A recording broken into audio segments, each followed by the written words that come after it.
Coming up on 12 News Weekend Edition, West Virginia State Police provide an update on a Morgantown man who escaped Hudsonville prison custody. Plus, Kris Kringle doesn't just eat milk and cookies. He came down from the North Pole for some breakfast with kids today. We had a level 1 severe weather threat earlier today that brought strong winds and heavy rain. But that's cleared up, and I'll have more coming up in your full forecast as 12 News Weekend Edition starts now. Working for you. This is WBOI, now in high definition. 12 News Weekend Edition starts now. Good evening and welcome to 12 News Weekend Edition. I'm Jeena Cadigan. Thanks for joining us. Let's take a look at our first forecast. Alex Bunn is standing by in the Storm Tracker 12 Weather Lab with more. Alex. Hey Jeena, we saw really strong wind gusts earlier today and heavy storms passing through, but that has mostly cleared out for us and we've had dry conditions right now. Only our very most eastern counties have a wind advisory still in effect that will be ending later this evening. So be mindful that we do still have strong winds passing through, but nothing like we were seeing earlier. Our wind speeds right now are in the teens and 20s, 28 as a wind speed over in Philippine and 26 over in Glenville, so still pretty high, but we were seeing up to 50 miles per hour earlier today, so it was very windy out there. Temperatures right now are in the 30s across the region, 36 over in Philippine, 36 over in West Union, so looking good. Thanks, Alex. Our top story, West Virginia State Police provide an update on a Morgantown man who escaped Hudsonville police prison custody. Around 5 o'clock today, Timothy Nance was possibly sighted in between Mill Creek and Valley Bend along the Tigard Valley River. In a statement from police, witnesses say that a person matching Nance's description was found sleeping in an excavator and was wearing khaki pants with a white T-shirt. Witnesses say they then saw the person run into the woods.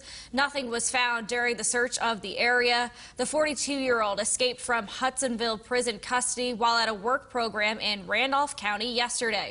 If Nance is seen, call 911. Power outages across our region happening tonight. Take a look at this one at a Bridgeport high school. It happened during their basketball game.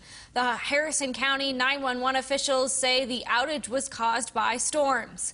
Everyone ended up relocating to Robert C. Byrd High School to finish the game.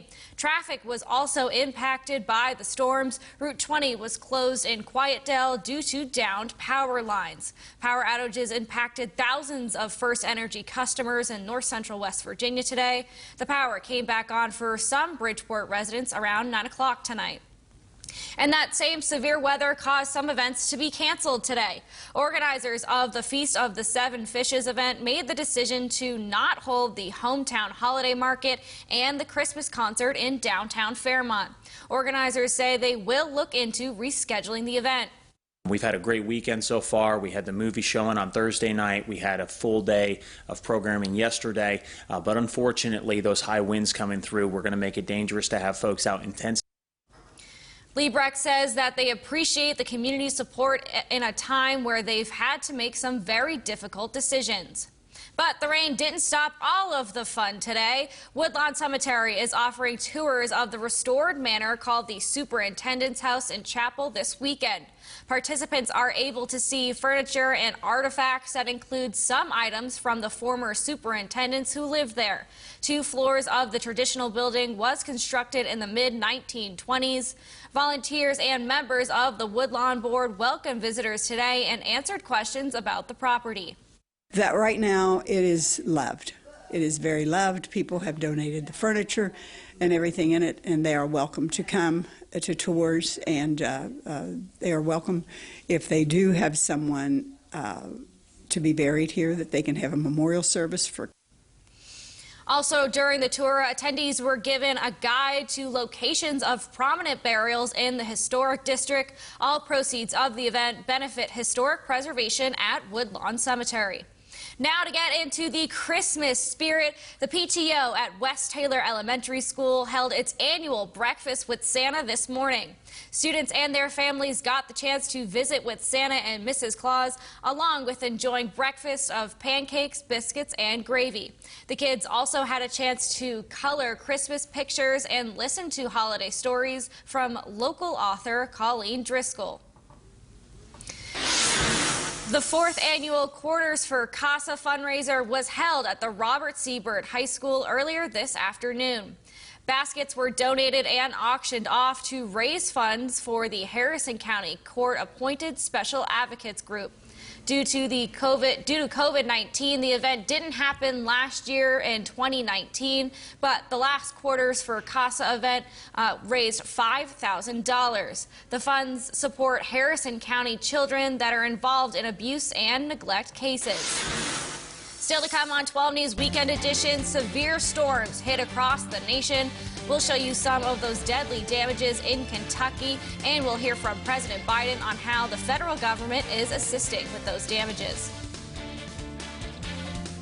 This virus is testing all of us, and Bridgeport Express Care is proud to offer the 15-minute rapid COVID test by nasal swab 7 days a week. No appointments necessary and results in just 15 minutes. Now at Bridgeport Express Care, Johnson Avenue in Bridgeport. Researchers from WVU are looking for adult individuals to join a study of treatment for depression. It's free to join, and you can be compensated up to $290 for your participation. For more information, please visit our website or call 866-984-AMHI.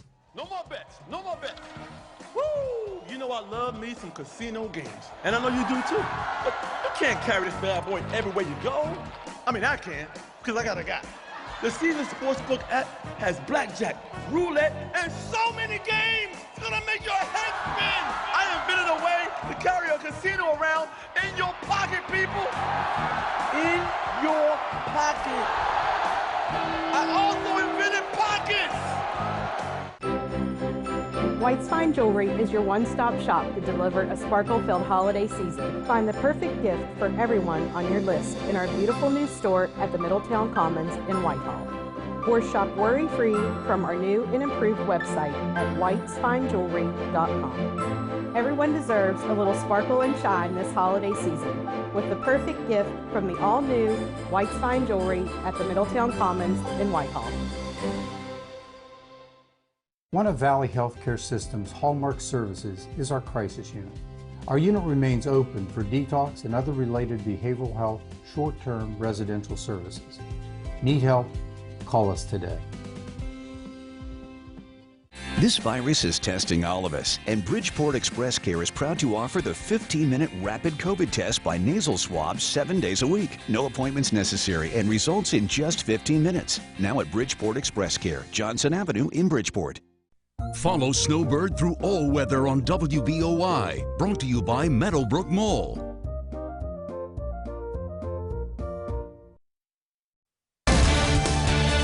Working for you. This is 12 News Weekend Edition. Welcome back. At least 2 people are dead after strong storms moved through southern Illinois, causing a roof to an Amazon warehouse building to collapse. First responders were called to the Amazon facility late Friday night. In addition to the 2 fatalities, at least 30 people were injured in the collapse, with 1 person airlifted to a hospital in St. Louis. The search and rescue continued this morning. Along with severe roof damage, a wall also collapsed. The damage was reportedly caused by either straight-line winds or a tornado moving through the area. Workers described the scene, saying parts of the building were completely destroyed. The front corner of the building was still intact, but the back corner of the building onto the right side was caved in. So I waited in my van around like 30 minutes, and then they told us to come inside into like a tornado shelter area. And from the tornado shelter area, you could kind of see into the warehouse. So from the position I was in, the back corner where I usually check in and grab my bag and stuff like that, keys for the van, all that was caved in. It was a bathroom over there, so that bathroom was gone.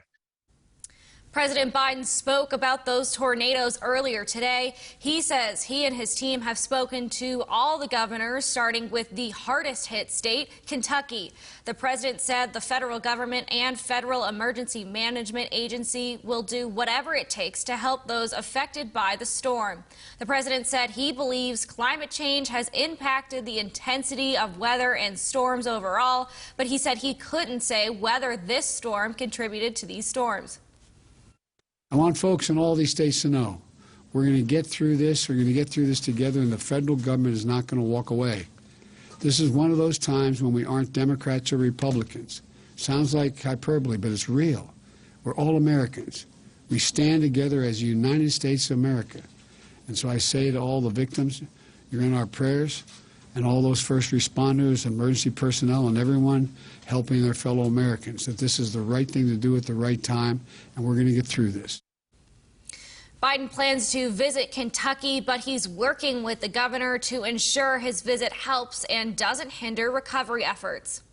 A search for survivors continues tonight in the rubble left behind after those storms and deadly tornadoes across the southeast and Midwest, especially in one of the first deadly strikes at a nursing home in rural Arkansas. That's where Jay Gray has a closer look. Lightning reveals a massive funnel overnight. Daylight reveals the devastation left behind. Deep scars littered with debris from wrecked communities across 5 states after a string of reported tornadoes, 36 or more, reducing homes and buildings to crumbled brick and mortar. A mess that stretches across the Midwest and Southeast. But this twisted metal, splintered wood, and shattered glass isn't the real loss here. By the end of today or tomorrow, we will be north of at least 70 lives lost here in Kentucky. I think we will have lost more than 100 people. The confirmed numbers aren't nearly that high, but teams fear what they will find as the search and recovery continues. Somebody described it as a war zone. That's kind of what it looks like right now. Survivors describing that battle with Mother Nature. The windows start breaking, dogs flying through the air. I didn't know what to do. Walls feel like they was caving in. It was very scary. Fear that's shifting now to the overwhelming pain from all that's lost. Jay Gray, NBC News, Monette, Arkansas. Now the area's most accurate forecast. Storm Tracker